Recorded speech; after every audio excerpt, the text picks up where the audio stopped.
안녕하세요. 예, 다시 만나게 돼서 반갑습니다. 우리 이제 기원전 8천년에서 600년 사이에 이제 고대에 해당하는 시기도 검토해 봤고요. 그 다음에 600년에서 1450년에 해당하는 그 중세의 시기도 검토를 마쳤어요. 그래서 오늘은 이제 새로운 세 번째 시대에 들어갑니다. 1450년에서 1750년까지. 크게 봤을 때 유럽에서 이제 중세를 마무리하고 이제 근대로 넘어가서 근대가 막 성장하는 그런 시기라고 볼 수가 있죠.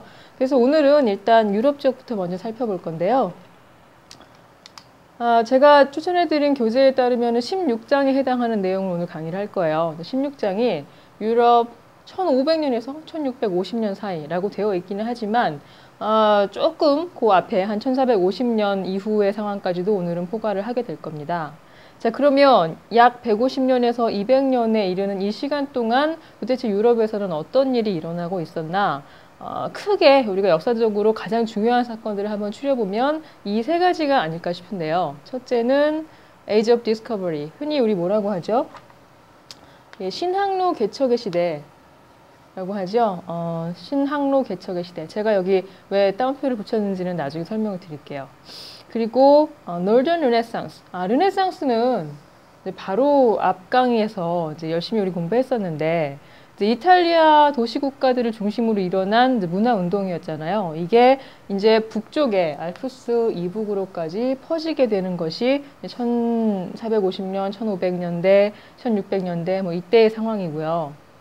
또 이 노던 르네상스의 큰 특징 중에 하나가 뭐였는지 기억나시죠? 그러니까 굉장히 어떤 사회 비판적인 성격을, 사회 운동적인 성격을 많이 띄었다고 했고, 그 사회 비판의 대상이 되는 것 중에서도 가장 중요한 것이 뭐였을까요? 예, 종교였을 거예요, 종교. 그 당시에 기독교 교회에 대한, 교회의 부패, 타락에 대한 그런 비판. 그래서 그것이 새로운 어떤 종교의 탄생, 그러니까 신교, 프로테스탄트 운동을 이끌어내게 되죠.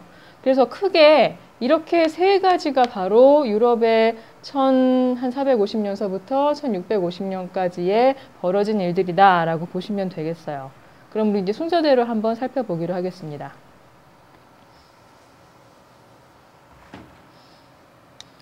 예, 제가 아까 이 시기에 이제 일어난 일 중에 중요한 것이 첫 번째로 신항로 개척이 광범위하게 이루어진다는 사실이다. 그렇게 설명을 드렸는데 사실 좀 긴가민가 하신 분들도 있었을 거예요. 뭐 신항로 개척이라는 게 유럽 역사에서 어느 한때 일어나긴 일어났는데 이게 뭐 몇 년 된지 뭐 거기까지는 사실 우리가 잘 모를 수 있거든요. 그럴 때는 딱 하나만 일단 기억을 하시면 되겠어요. 1492년. 1492년 이거 모르는 사람은 없겠죠. 예, 콜럼버스가 아메리카 대륙에 도착한 그 시기를 이제 우리 1492년 10월, 11월 뭐 그때쯤으로 알고 있는데요. 자, 그것만 기억을 해보면 어떻습니까? 구대륙, 유럽, 아시아, 아프리카가 포함되어 있는 이 유라시아 전체 대륙과 신대륙, 아메리카 대륙이 처음으로 서로에게 어떤 서로의 존재를 드러낸 그런 시기가 1492년이라고 할 수 있잖아요. 사실상 콜럼버스가 아메리카 대륙에 도착하기 이전에 이미 이제 수많은 포르투갈과 스페인의 항해사들이 인도로 가는 새로운 길을 찾아서 신항로를 개척해 오고 있었는데 그 와중에 이제 1492년에 하나의 정점을 만들어낸 사건이 바로 콜럼버스의 아메리카 대륙 도착이라고 할 수 있겠죠. 그래서 어떤 사람들은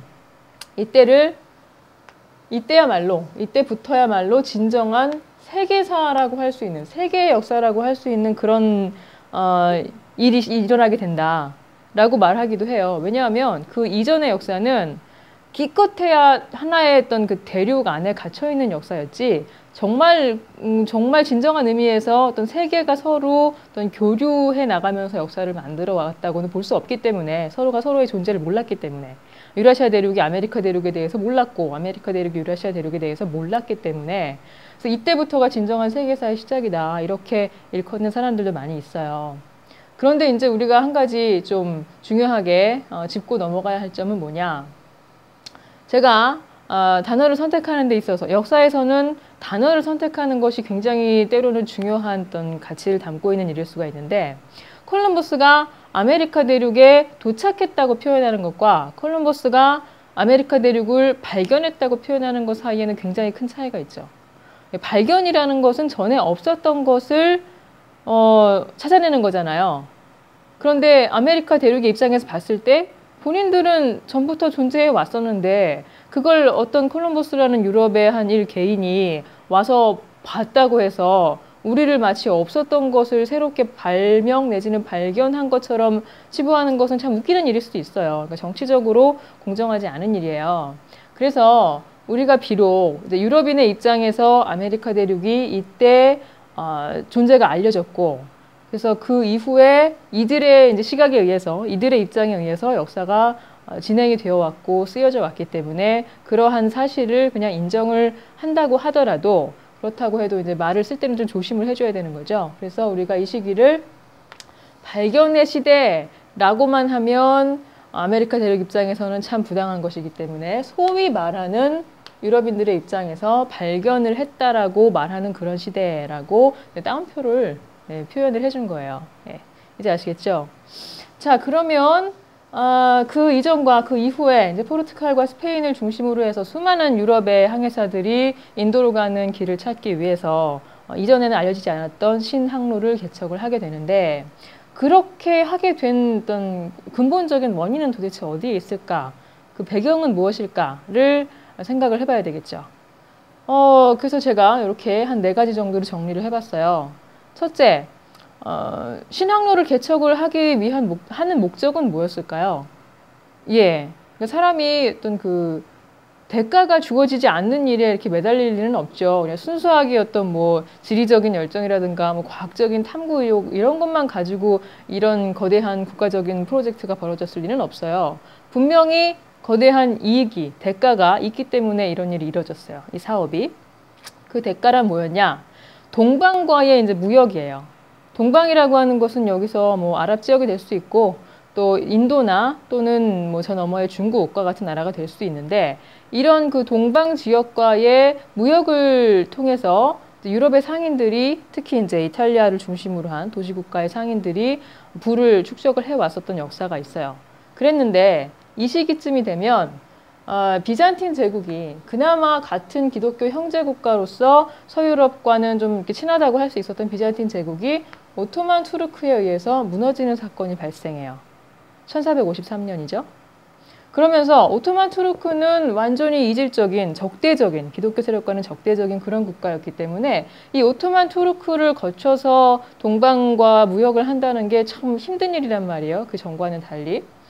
그러면서 유럽 사람들은 이제 점점 어떻게 뭐 이렇게 다른 방법이 없을까 이렇게 모색을 하는 과정에서 당시에 이제 유럽은 중세의 암흑기를 거치면서 이제 상대적인 어떤 그 정치의 안정을 이루어 가고 있는 상황이었어요. 그래서 그런 정치의 안정을 바탕으로 해서 국가적인 프로젝트를 추진할 수 있는 그런 그 배경들이 이제 이루어져 가고 있었고, 또 정치가 안정이 되면 산업 발전에 대한 욕구는 점점 더 커지기 마련이죠. 아까 말씀드렸던 그 무역상의 이익을 추구하는 그런 욕구들이 굉장히 강해진 거예요. 특히나 유럽의 이제 절대 왕정 시기의 군주들이 그 왕실을 부강하게 할 목적으로 또 이런 거대한 어떤 프로젝트에 후원을 해주는 그런 상황도 볼 수가 있고요.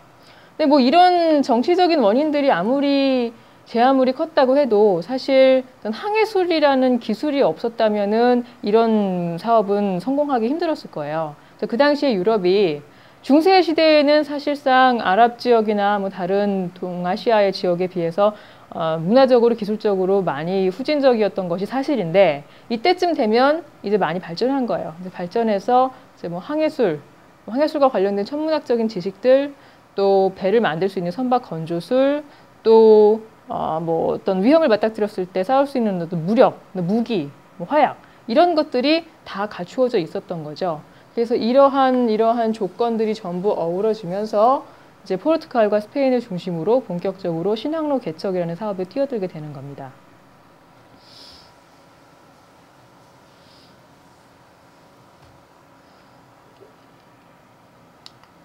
자, 그러면 왜 하필 유럽의 여러 나라들 중에서 포르투갈과 스페인이 가장 먼저 신항로 개척에 뛰어들었나? 이거는 이제 이 지도를 보시면 이해가 가실 거예요. 지도상에서 지중해의